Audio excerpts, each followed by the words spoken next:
Hello friends! Today I am here to share with you all the books that I read in May.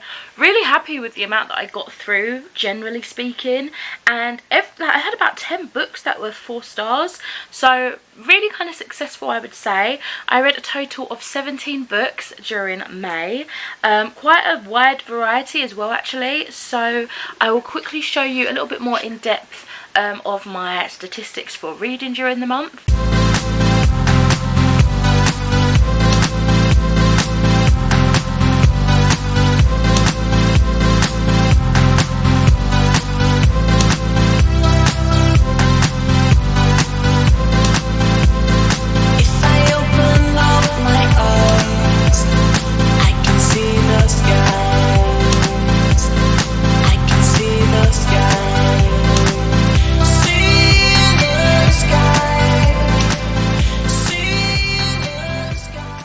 Okay, now you guys have seen all of that, let's get into the reviews. So the first book I read I borrowed through the library, and I listened to the audiobook, and that was Don't Panic, Douglas Adams and the Hitchhiker's Guide to the Galaxy, and it was written by Neil Gaiman. I think it was his first published work.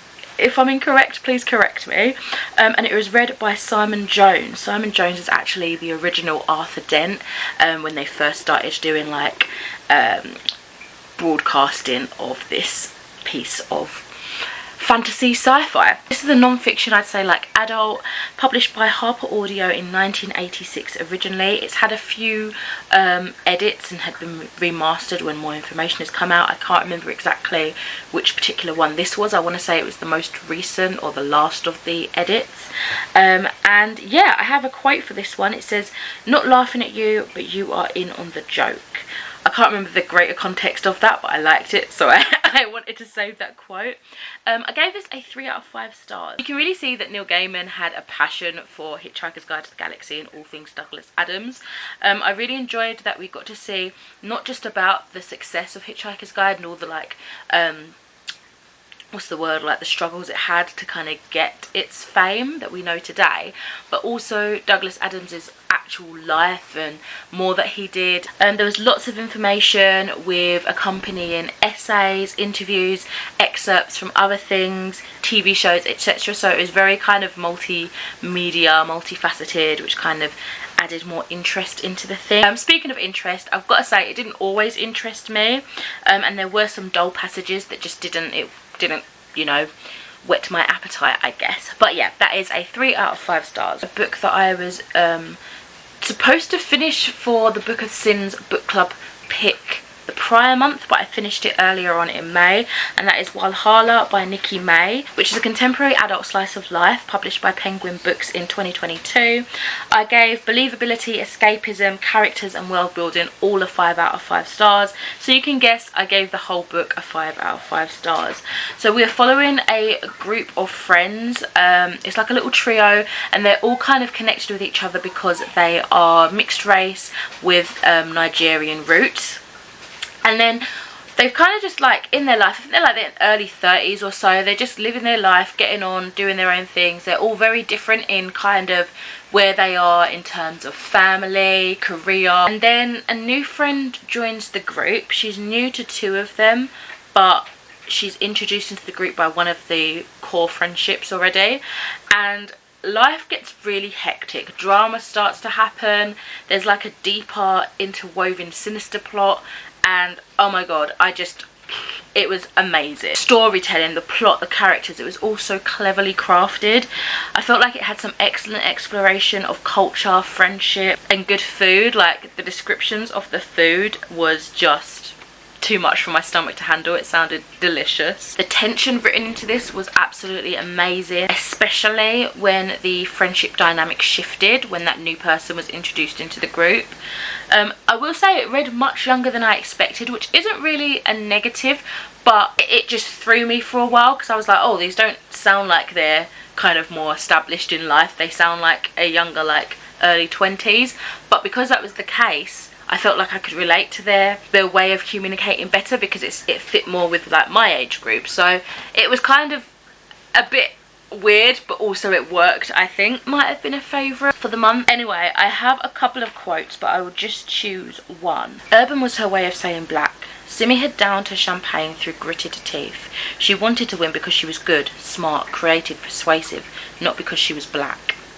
So 5 out of 5 stars, would definitely recommend. Another book that I borrowed from the library, I read this in physical form, but I've since given it back, and that was The Mermaid in the Mill Pond by Lucy Strange, illustrated by Pam Shire. I recently read The Howdee-haie, which was written and illustrated by Pam Shire, so it was a nice surprise to see some more of her work.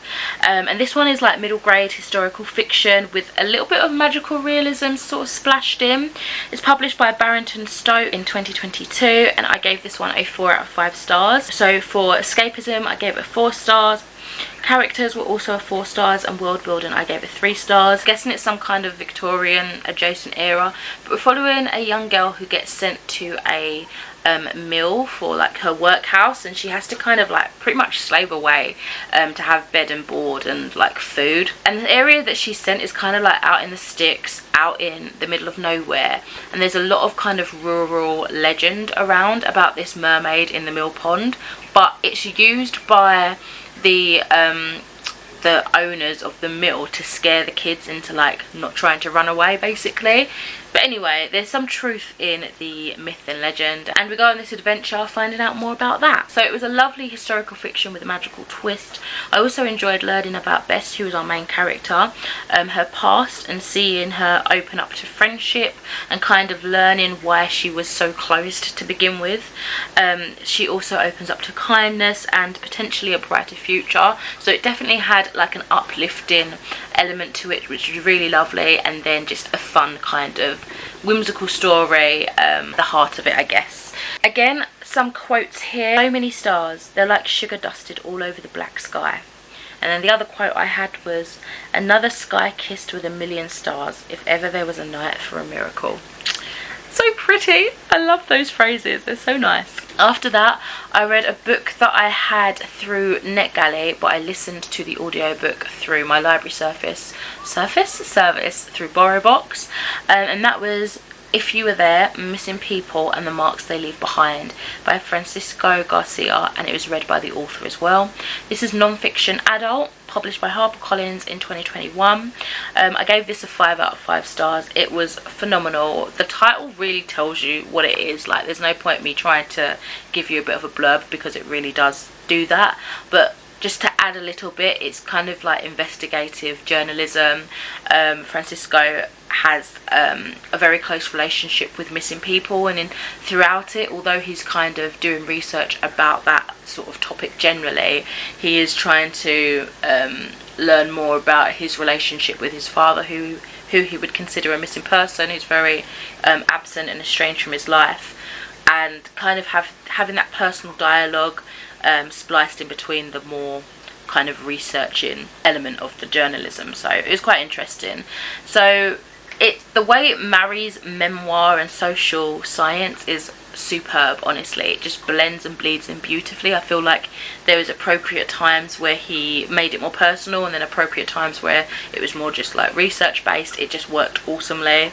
It also discussed how the pandemic had an effect on people going missing, and how it affected previous cases, which is something that never even crossed my mind before, and definitely gave me some pause for thought. And it also opened my eyes to other related topics that again hadn't even crossed my mind in relation to this. For example, county lines drug dealing in youngsters, human trafficking, mental health, and so much more. So it had all these like interconnecting themes that cross over with being a missing person. Again, things I never thought of in relation to going missing and being missing, but made so much sense when it was kind of spelt out to you on the page, you know. So yeah, fantastic piece of investigative journalism writing. Next up, I have another book that I borrowed from the library. It was physical, but I again have since handed it back. and that was The Haunting of Evelyn Jones by Phil Hicks. This is a middle grade horror / mystery published by Osborne. I don't know how to pronounce that, sorry. It was released in 2020. For believability, escapism, I gave it 5 stars. For characters, I gave it 3 stars, and for world building, I gave it 4 stars. So I went bang in the middle and gave the whole thing a 4 out of 5 stars. So we are following Evelyn Jones. She goes to her auntie's for, I think it's in Scotland, somewhere in Scotland, for the Halloween half term, the October break, because her mum is going nearby to visit her mum in hospital, and she thinks it's going to be quite upsetting for Evelyn to see her grandma quite sickly. So she says, oh, I'm going to leave you with your aunt, and you're going to spend the half term there. So that's what she does. But the town is very much like a ghost town. It is very airy and just very autumnal and creepy vibes. She really loves ghost stories, so of course she finds herself in the middle of one, and we unearth this kind of mystery, this unsolved crime, unsolved mystery as the story unravels. So this was really spooky. It actually left me quite unnerved when I was reading this, and I think I've gotten better with not being so scared so easily, but this just, it had that perfect atmosphere, that perfect kind of eeriness that captured me. It was the perfect setting, being cold, autumnal, very Halloweeny. It just felt like it captured autumn perfectly. However, I felt like the characters felt very flat, especially Evelyn, our main character. I just felt like they could have had a little bit more oomph. They didn't have a lot of personality besides what you saw in the page. Like Evelyn, obviously, I keep saying her name different every time. She obviously had this interesting ghost, and that was like the main point of the story. But some of the side characters, they didn't have much more depth to them, which was unfortunate. However, there is a follow-up book. I'm hoping there's more character based. I think it might just be a story based book, which is fine, but I'm hoping there is a little bit more depth to the characters, particularly our main character in the sequel, which I would definitely love to read. So yeah, that was a 4 out of 5 stars from me. Up next is a book that I'm just going to quickly whiz through because I've already done a massive reading vlog, which at this point in time I have still yet to edit, and I dread to think how badly my back is going to ache and how many hours it's going to take to get through. But that is for Black Leopard, Red Wolf by Marlon James, and I'm just going to give you some of the basic details and then leave the review there because it was a beast, and it's also reminding me how much my wrist ached through reading this. I actually got like a pain right across here from where I was just constantly holding the book like that, and it really hurt. Like, it didn't go away until like a week and a half later. So I'm going to put this down before that happens again. So yeah, I gave this a 4 out of 5 stars. It's adult high fantasy published by Hamish Hamilton in 2019. For believability and escapism, I gave it a 4 stars. For characters, I gave it a 3 stars, and for world building, I gave it a 4 stars. I have some quotes. I actually went over a whole other page adding some more in. Stars. In my lands, night is where people do the evil to enemies they call friends in the day. Not here. Here, evil has no qualm with striking at noon, but it leaves night beautiful in look and cool of feel. Next, I read volume 1 of Lore Olympus by Rachel Smith, and I gave this a 2.5 stars, unfortunately. This is a YA myth retelling published by Del Rey in 2021. Originally, it was through Webtoons, so I think everything is out on Webtoons, but they're slowly binding them up like this. I think there's going to be loads of these. Loads. So I gave this a 2 for characters and world building, and a 3 for believability, but more like escapism. This is the story of Persephone and Hades retold by Rachel Smith, in a more kind of modern day setting. Like, there's cars and parties, and I mean, parties have been as old as time, but they're more like modern parties and stuff. I have some unpopular opinions incoming, but I just don't get the hype, honestly. The story was okay. I wasn't a fan of how Persephone is perceived in this version. Like, I really like Persephone, I always have. Goddess of spring. I just feel like she has this beautiful, strong, resilient feature about her, and I just felt like she was too meek and kind of like, this is going to sound harsh, but pathetic in this interpretation of her, and I didn't really vibe with that. There were some beautiful tonal colours, like I really enjoyed the scenery and how each character had their own kind of colours going for them. I quite liked Hades as a character, and I'd be interested to see how he evolves throughout the story.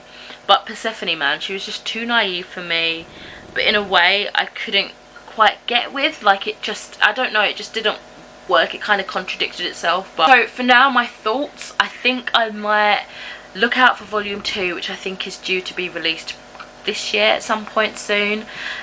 Give that one a go, and then if I'm still on the fence, I might try a couple of the episodes on webtoons, and then if that still doesn't work for me, I'll give up with it, unfortunately. But we shall see. So for quotes, I have this one here. Hades, all the fine suits in the world won't change the fact that you stink of death. And then I had another one. 2 brothers and you still have only child syndrome. Those little ones just made me chuckle a little bit. Up next, I listened to another audiobook, and that was Tiger King, the official tell-all memoir by Joe Exotic, of course, read by George, why did I say it like that? George Newburn.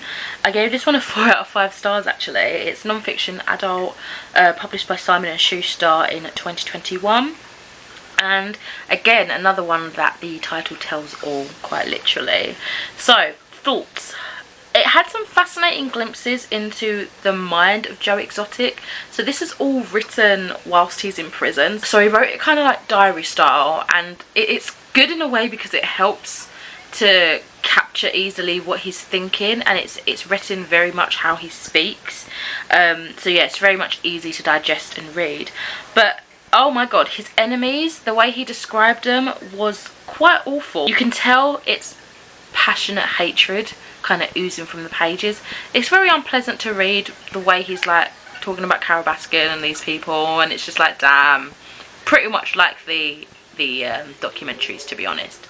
But yeah, so 4 out of 5 stars, just because it was entertaining, interesting, fascinating to get into his mind. There was actually a quote that I quite liked. It said, "Never leave anyone you love without saying I love you. The last words spoken are forever," which is so true. After that, I had my only DNF of the month, and that was Everyone Knows Your Mother is a Witch by Rivka Galkan, read by Natasha Sudeik. Again, this was an audiobook I listened to, but I want to say that I've got it on NetGalley, I can't quite remember.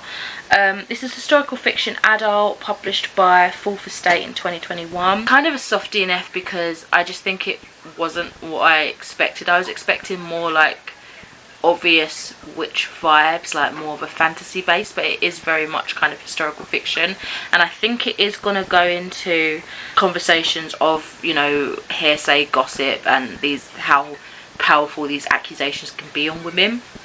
But it's not what I was after at that time, so my own fault really for not properly looking into what it was about and kind of just assuming it was more of a fantastical based book, which it doesn't seem to be. So I DNF'd it at 15% thereabouts. But as I say, that's for now. I might one day go back to it whenever I'm in the mood. Okay, up next I listened to the audiobook of Brown Girls by Daphne Palasi Andreas, read by Tashi Thomas. And this one I gave a 4 stars. It's literary fiction adult, published by Fourth Estate in 2022. So for believability, I gave /escapism, I gave 5 stars. Characters and world building, I gave 3 stars. So this was really quite beautiful. It's, you know, again, says it on the tin, Brown Girls. It's about girlhood, growing up in like rich culture.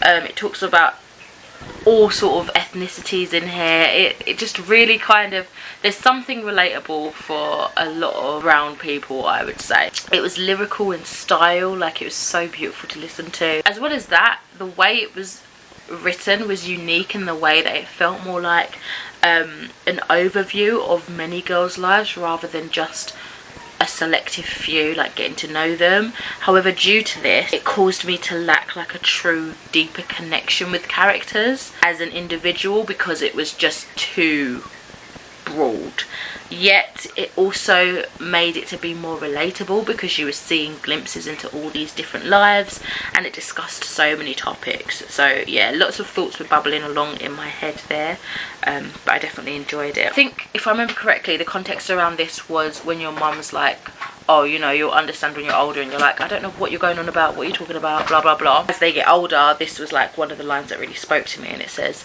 instead of our own reflections, we started to see our mothers glancing back at us. After that, I listened to a super short audiobook, and this is The People Remember by Ibiza, and it was read by Ibiza and Robin Mites, and I gave this one a 4 out of 5 stars. It's non-fiction aimed at children, published by Balzer and Bray in 2021. So it is a picture book, and it says it tells the story of African descendants in America by connecting their history to the 7 principles of Kwanzaa. It begins in Africa, where people were taken from their homes and families. They spoke different languages and had different customs, yet they were bound and chained together and forced onto ships sailing into an unknown future. Ultimately, all these people had to learn one common language and create a culture that combined their memories of home with new traditions that enabled them to thrive in this new land. Another really lyrical storytelling. It was really rich in the culture, and you just really felt like you could vividly see what was being described and what was being taught.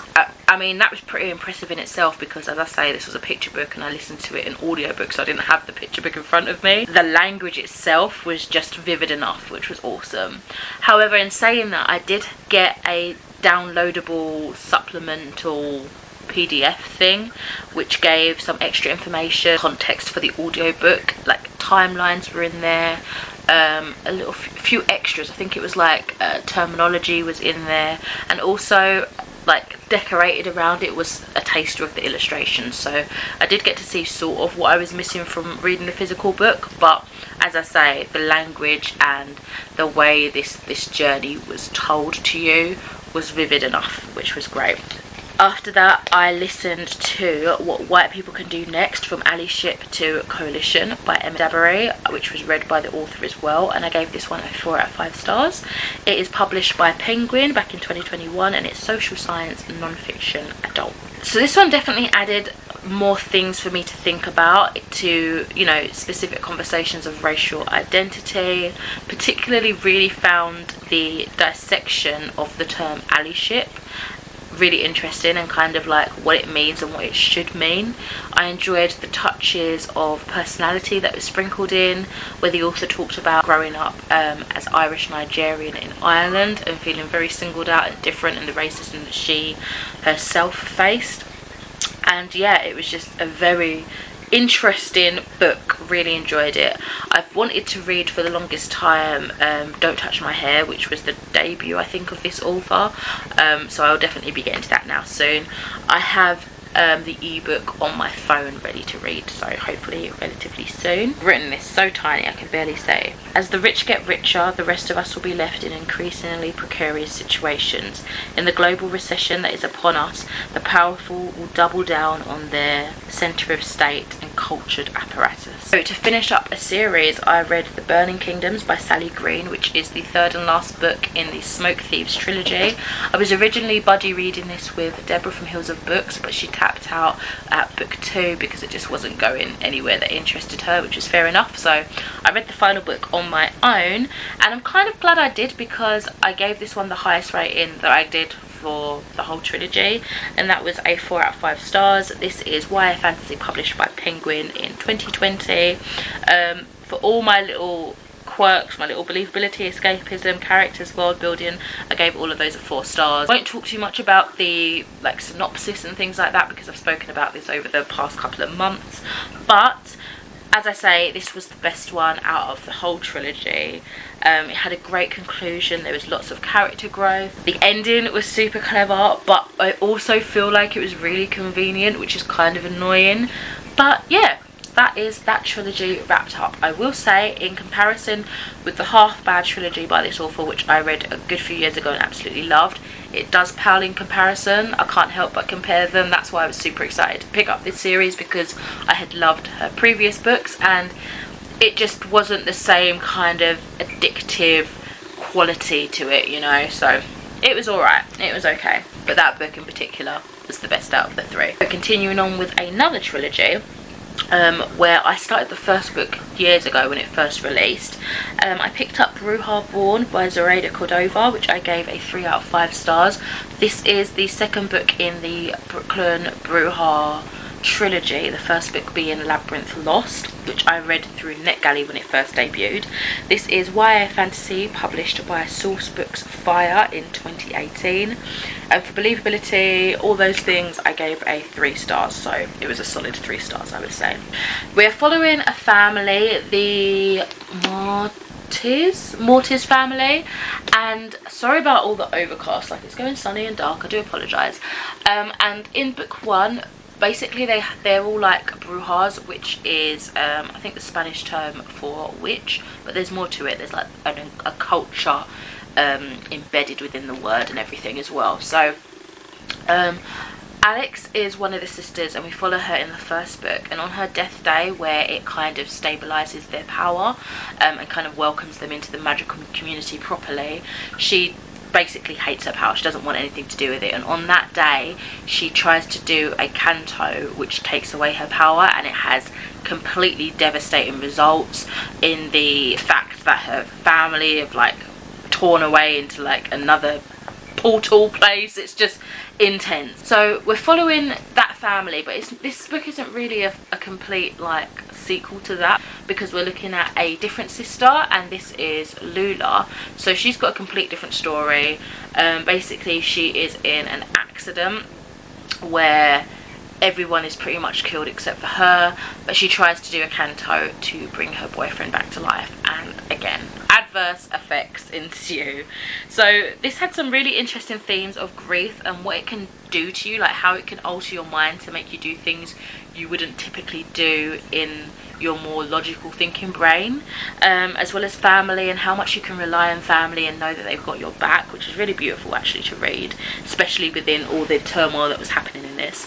However, I just felt like it was kind of annoying with all the silly mistakes that kept happening that shouldn't have happened, especially when you consider that so much like you would imagine so much character growth would have come out of book 1 because of the mistakes that Alex made. You would have thought, oh, lesson learned from her, let's not try anything like that ourselves, you know, but it did have gone back to step 1, and it was just kind of annoying in that way. There was more of an introduction to other magical beings in this world, and it kind of widened out what you could expect from the characters in this world, I guess. It was too overkill for me, like it just lost any believability that it had. It just diminished kind of the standing that I had in the first book, and I was like, it's just too much, especially because it's like a small book and it was just too cramped with all this added information that you didn't really need to know, I feel. However, I am really looking forward to wrapping up this trilogy. As I say, this has been like unread by me for years since the first book, but I really am looking forward to seeing more of Rose's power in particular. I'm going to assume the last book focuses on her, as there's 3 sisters, and so far we've had 2 of the sisters' point of views, so let's see and hope that she doesn't make any stupid mistakes. Okay, after that I read Juliet Takes a Breath by Gabby Rivera, read by the author. I listened to the audiobook and I borrowed this as well. This is literary fiction YA published by Belinda Audible Audio in 2021, and I gave the believability and world building a 4 stars and the characters a 5 stars, and overall I gave it a 4 out of 5 stars. And this is like a coming of age story, really. It was a little bit of like historical fiction as well in a way, because it was set in 2003, a couple of years after the World Trade Center attack, and I didn't actually realise that it wasn't like present day until they kept making references to that, and I was like, why are they talking about an event that happened years ago as if it's so fresh? And then I was like, hold on a minute, and it clicked. But it read beautifully, like it didn't halter anything. I don't know, it felt timely, like you could read it at any time, if you know what I mean. But once I noticed that detail and realised that, I then noticed more like early 2000s things and lingo, and I was like, oh, okay, that makes sense now, and it sort of fueled more beauty into the novel, I guess you could say. But anyway, yeah, it's a coming of age story, a coming out story, following Juliet, and yeah, coming to terms with her identity and who she is, and going off during the summer to try and do an internship with this woman that she absolutely adores, who wrote this book called Pussy Power or something like that. Yeah, she learns a lot about herself, a lot that people aren't always what they seem. Her relationship comes to some interesting discussions, some relationships within her family that she didn't know could be as deep as they are. Becomes, like, I'm being really coy, but basically it's a big coming of age story, which was beautiful. It was amazing, messy, beautiful, real depictions of love, which I absolutely adored. There was some amazing discussions on the LGBT plus community, and again with allyship and accomplishing and what you should be for the community, as well as that with like the Latino community. There was just so much discussion with words and meaning and action, and I absolutely adored it. So 4 out of 5 stars. This is how densely tight I wrote in these silly little boxes. I need to do bigger boxes in the future. But a quote that I will pick here. Oh, I wanted her to change my world. Me or more, only you can change your world. Powerful stuff. Loved it. Very good. Would recommend. One that I wouldn't recommend is Girl Meets Boy by Ali Smith, read by Marley Sue. Listen to the audiobook. It was only 4 hours. I tried Autumn by Ali Smith in the past. I was very confused. I gave it like a 3-star. I kind of liked it, but I was also kind of like, what the hell am I reading? So I wanted to try a bit more before I ruled this author out. This is my second one. Liked it even less than the first book I read from her, but I think I'm going to try another one of the season books and then sign it off from there if it's not working out.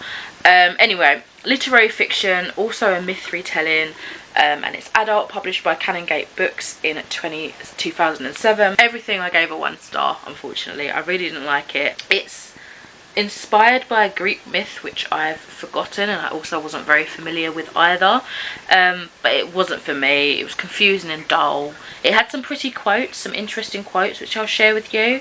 Oh, this one was about like a person's name, and so I can't remember what the term is when you like learning what names mean, but someone was saying this is what your name means, and then after that they said you're the walking peace protest, you're the flower in the gun.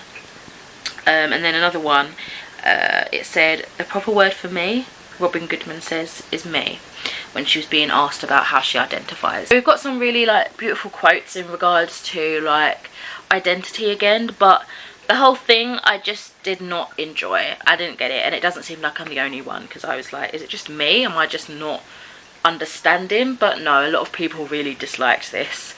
And lastly, one that I've literally just finished on the 31st right now is Fragments of Horror by Junji Ito, which is YA horror, published by Viz Media in 2014. This was his sort of comeback after 8 years of not drawing or writing horror. So he said it was a bit rusty, but he got there. So I gave the escapism a 4 stars, the world building a 4 stars, and the characters a 3 stars. And I gave this overall a 4 out of 5 stars. It's just another collection of his short stories, which are very horrifying, very disturbing. Some of my favourites were The Gentle Goodbye, because it was so sorrowful, so sad, and beautiful, which was strange, and Blackbird, which just had me nauseated. So those are all the books that I read, all 17 books. We've made it to the end, that I read during May. So yeah, you guys should let me know what you managed to read in May. What was your favourite and least favourite book of the month? And I shall speak to you in another video soon. Bye!